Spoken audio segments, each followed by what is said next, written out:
So, David, what is it that when I come here, what kind of things do you guys do here? So it depends, right? The first thing that will happen is you're going to decide on which goals you want to work towards. And then so we have different days.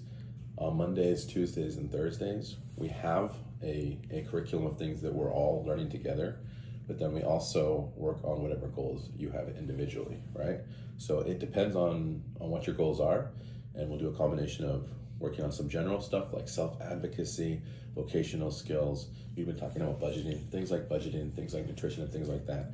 But then also specifically working with you on your specific goals. So depending on what those goals are.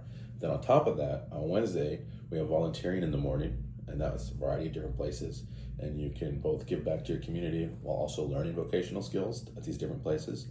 And then that afternoon, we have something called Rec and Leisure.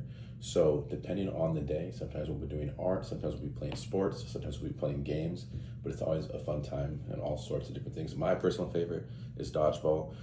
Right now, the weather is such that we're not going to be outside this week, so we'll probably do an art project or play some games inside or something like that, but all sorts of different stuff. And then Fridays is Fun Fridays, and that could be all sorts of different things. Sometimes you're going hikes, sometimes you're doing a big game tournament or a big sports tournament, sometimes going to the movies, sometimes visiting places like museums or going to an old town trip or something like that. So it just depends. There's a variety of